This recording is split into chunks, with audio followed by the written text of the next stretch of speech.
AITA for telling my stepson to go live with his biological father if he loves him that much? I have been married to my wife for 8 years, and I have known her for 10.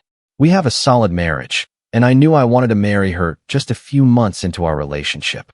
If it were up to me, we would have been married a decade ago. But she had a son from a previous relationship, and she wanted to be certain about me, especially about how her son, Landon, would fit into our lives together. I completely understood her perspective, and I loved her for it. That protective instinct is a huge part of why I love her. So I waited. I waited for her to be sure about me without a single complaint. My wife's relationship with Landon's father, let's call him Deadbeat Dan for the purpose of this story because that is exactly what he is, was tumultuous, to say the least. They had an on and off relationship during a time when she was going through a very difficult phase in her life. When she found out she was pregnant with Landon, she realized it was time to get her life together. Otherwise, she would condemn her son to the same unstable life she and her own father had known. Deadbeat Dan has a serious substance abuse problem. He always has. He tried to pull my wife down that path with him, but she always resisted, and that became the main source of their arguments. She says she loved him and had known him long before he fell into that dark place from which he never emerged. So, she always tried to help him get out. That drove Deadbeat Dan into a rage because he hated being corrected or told what to do. He tried to get her involved, mostly so she would get off his back. It was a complete mess. Honestly, I don't know how my wife managed to hold it together. Anyone else in her situation would have crumbled. Yet, she stayed strong throughout that relationship, and when she became pregnant, she knew she had to create distance from that environment. According to her, at the time, she still held out hope that once Deadbeat Dan learned they were going to have a child, he would pull himself together. Today, she laughs about ever believing that, but back then, she genuinely thought the weight of responsibility would make him stop and become a real father. Unfortunately for her, but fortunately for me, he lived up to his nickname perfectly. As soon as he learned she was pregnant, he vanished. He completely ghosted her. She tried to contact him during the first few months of her pregnancy, but then she realized he was gone for good. She gave birth, did not put his name on the birth certificate, and raised Landon alone for the first 7 years of his life. A few months after the birth, she learned that Deadbeat Dan had been arrested, and over the years, he was in and out of the legal system repeatedly. She, on the other hand, worked tirelessly, far removed from that world, because she did not want Landon exposed to it. When he was 7, she met me, and the rest is history. All this context is necessary to understand the main incident. I wanted to highlight the fact that I am the only father figure Landon has ever known in a stable and lasting way. Which brings us to what happened a few days ago, the core of the problem between my stepson and me. When things got serious between my wife and me, she made it clear that Landon would always be her #1 priority and that her role as a mother came before anything else. I told her I understood and that I would support her in every way possible, and that is what I have done. Unfortunately, recent circumstances have forced me to withdraw some of that support. But Landon is old enough now, and he is the one who created this situation. Landon is a senior in high school and will be heading to college next year, but for the last few months, he has been going through what my wife and I call the troubled, angsty teen phase. He comes home late from school, acts cold toward us, that sort of thing. We try to talk to him. We even suggested he see a counselor because he wouldn't tell us what was wrong, but he was not open to anything. I wouldn't say it was a huge problem, but I figured all teens go through something like that at least once. I was the same way with my own father, so I chalked it up to adolescence. I did not yet know that this behavior was hiding something much more petty and, frankly, much more devastating than I could have imagined. This troubled teen phase took a different turn a few days ago. Landon was throwing a fit over something trivial again, and my wife was in a very bad mood because she was at her wit's end. It was no longer just simple teen moodiness. Anyway, it was a bad day for everyone, and everything exploded. He was about to go out again. Lately, he was going out almost every day after school, and when his mother asked where he was going, he would just shrug or ignore her. We thought he was going to see his girlfriend and simply didn't want to tell us about it. We know her and her family. They are good people. That day, he was about to leave when my wife put a stop to it. A severe storm warning had been issued for our area, and she did not want him driving in that weather. He blew up, which was unusual for him. Usually, he just ignored us. My wife was already at her limit, so she responded in the same tone, and they launched into a pretty intense verbal argument. He said he was going out whether she liked it or not, and that he was sick of her trying to control his life. My wife replied that he was going nowhere because he was a minor living under her roof, and she was the one who decided if he could leave or not. Both were yelling, and I know that when they are angry, neither one holds back. And then came the sentence that went too far. Landon called his own mother a deeply disrespectful name. My wife was too shocked to speak, and I was furious. You do not talk to my wife like that, let alone your own mother, in front of me. I was raised with different values, and I was not going to let that slide. I intervened immediately, telling him to apologize right then and there, and that I would never tolerate him speaking to anyone like that. At that moment, all three of us were screaming, making the situation completely chaotic. I told him we had been very patient with him, that we had tolerated his behavior for a long time, but that did not mean we approved of it or that we would let him become a resentful person. He needed to control his tongue and his anger. I told him he was grounded for speaking to his mother that way and that we needed to have a serious discussion about his attitude because I would not tolerate it under my roof. That is when he told me I had absolutely no right to punish him because I was not his real father. He said I was just some guy his mother married to secure her future. But he knew who his real father was, and he would listen to his real father, not a loser like me. He said that and left, slamming the door behind him. My wife and I just looked at each other as if we had been hit by a truck. I had never heard him speak of his biological father before. He came back the next day. We have no idea where he spent the night or how he stayed safe during the storm, but he stayed locked in his room all day. Neither my wife nor I spoke to him because we were still incredibly angry. I never expected things to take such a turn, and my wife certainly did not raise him to be like that.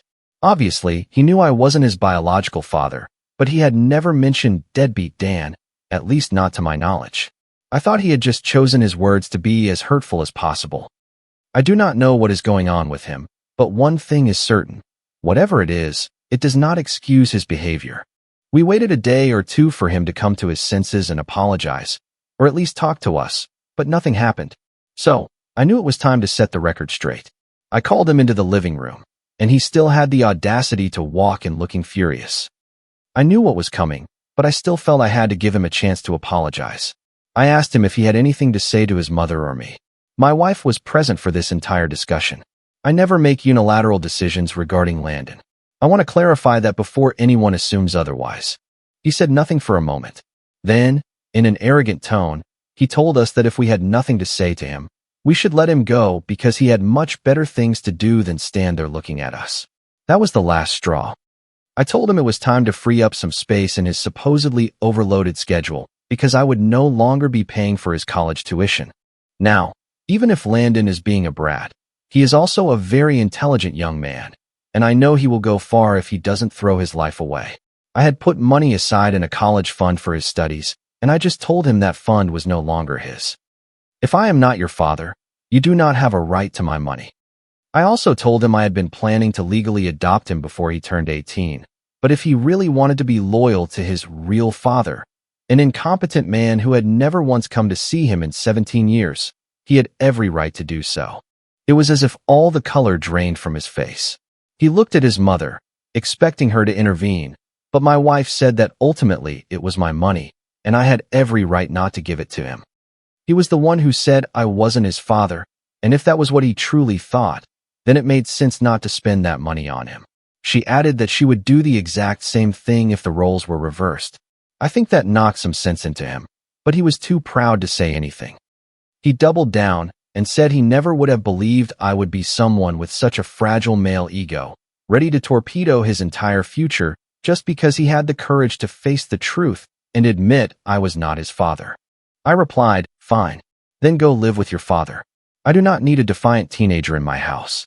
I will not tolerate an insolent kid living off me, under my roof, disrespecting me and whining while repeating that I am not his real father." He continued to act like a brat, and my wife couldn't take it anymore. Neither could I. I had to leave the room. Otherwise, I might have said or done something I would regret. My wife stayed with him to continue the conversation. I heard snippets from the other room. Neither of them was speaking calmly. From what I could gather, she was trying to tell him he was being too harsh and disrespectful and that he was going to ruin his future if he did not realize the gravity of his mistakes. And he replied that he was fed up with her, that he was tired of paying for the mistakes she had made in her past.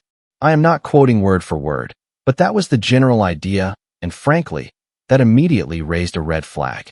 I knew at that moment, without a doubt, that something serious was going on with him, and I cannot shake the feeling that it is connected to deadbeat Dan.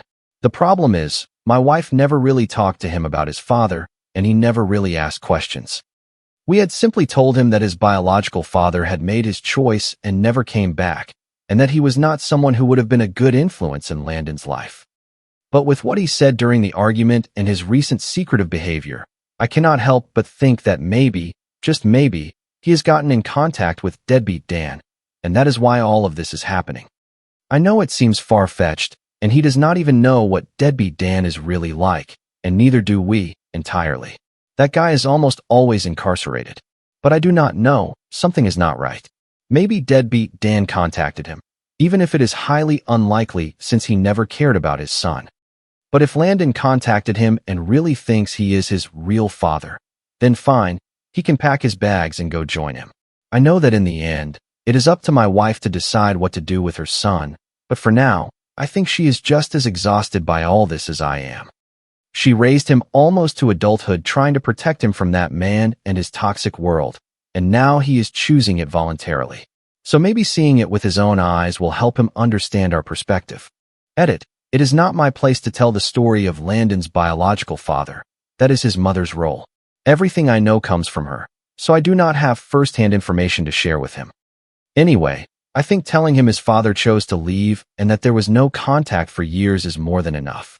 If he still prefers his biological father over his mother or me, then telling him about the prison time or anything else probably will not change much. At least, that is how I see it.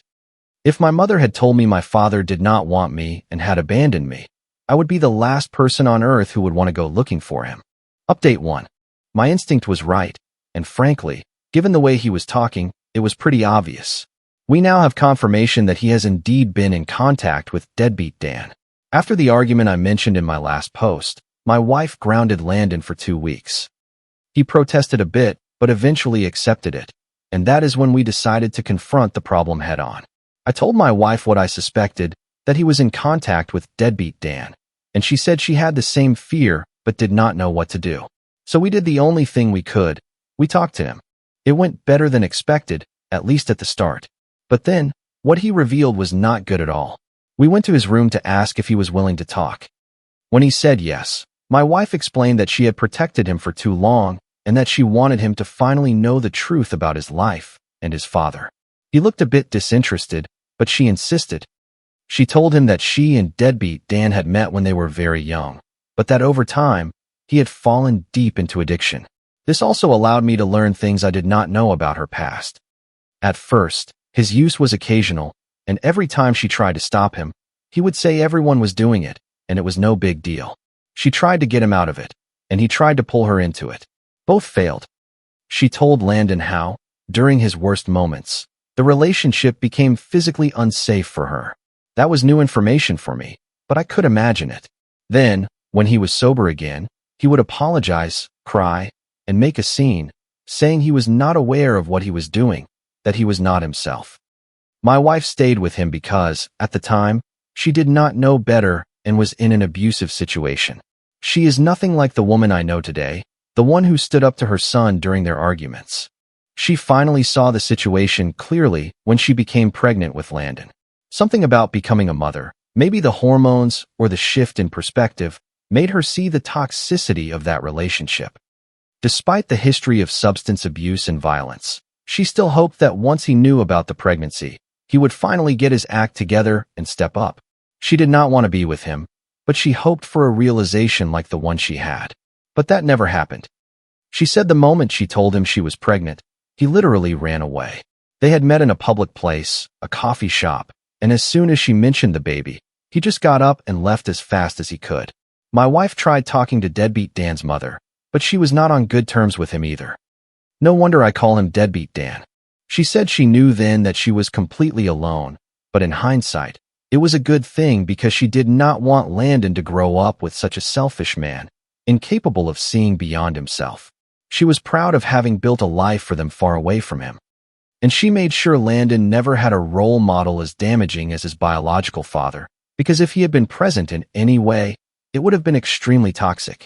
The last she knew was that he had been arrested, but he had never tried to contact her or Landon in all those years. She said she just wanted to get this weight off her chest, and that he deserved to know the truth about his father, his family, and his origins, and that she knew he was old enough to hear it. Of everything she told him, the only thing Landon already knew was that deadbeat Dan did not want anything to do with him. He had never met him in his life. However, he knew nothing about the addiction, the arrests, or the violence toward his mother until recently. We could see Landon processing everything she was telling him, which explained his silence while his mother spoke. After a few minutes, he finally admitted he had made contact with deadbeat Dan. That is where we were able to fill in some of the blanks from the past few months. Landon had done an online genealogy DNA test for fun with some friends, and that is how he discovered he had a half-brother 3 years older than him. Let's call this half-brother Colton. He hesitated for a long time before contacting him, but his curiosity eventually won out. Colton and he met and got along well immediately. Then, Colton introduced him to deadbeat Dan.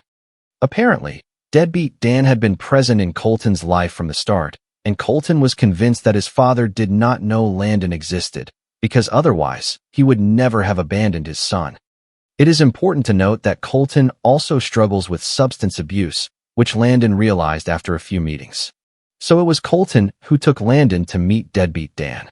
The latter played the part of being completely surprised, saying he never knew my wife had gone through with the pregnancy and that he could not believe she had hidden that from him when all he ever wanted was a family. That is where it becomes truly awful. He let Landon call his mother that terrible name, and far from seeing a red flag, Landon just let it pass. Deadbeat Dan and Landon started spending more and more time together, to the point that Landon was stealing food from our house to take to him.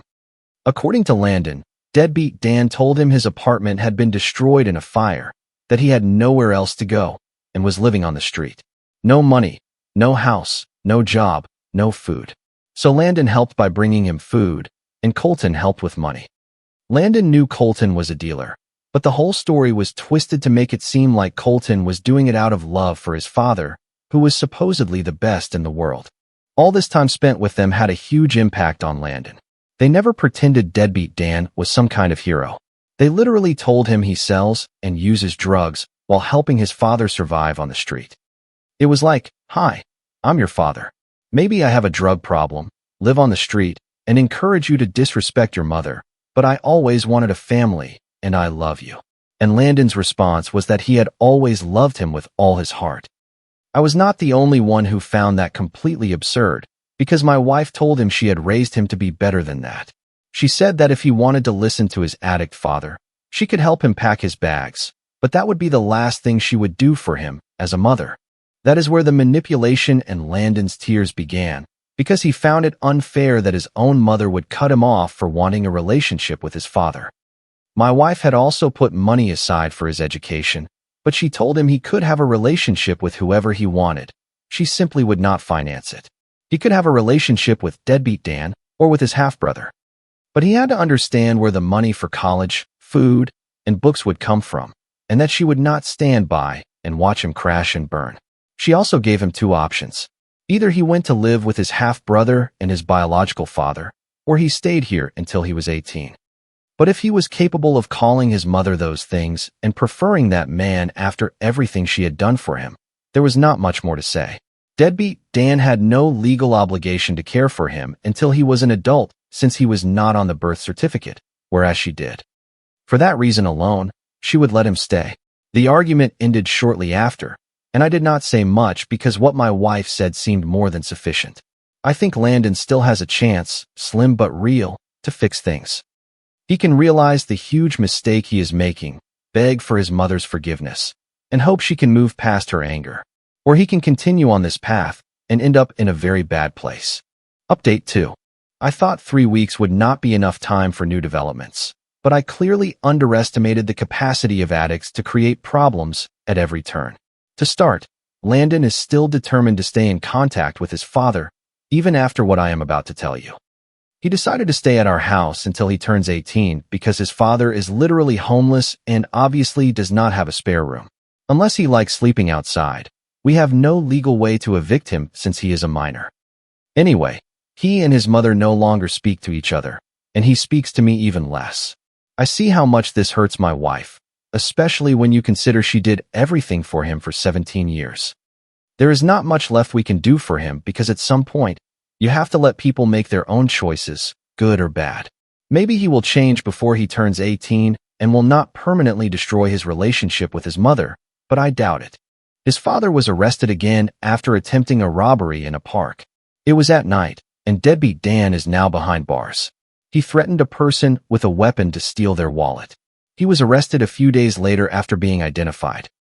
For now, he is incarcerated, and Landon thinks he only did it to be able to eat, that he is a victim of the system. That was the last thing I heard during the last argument he had with my wife, though I was not home at the time. Whatever deadbeat Dan does, he will always be blameless in Landon's eyes. The only positive thing Landon is doing right now is continuing to apply for college scholarships.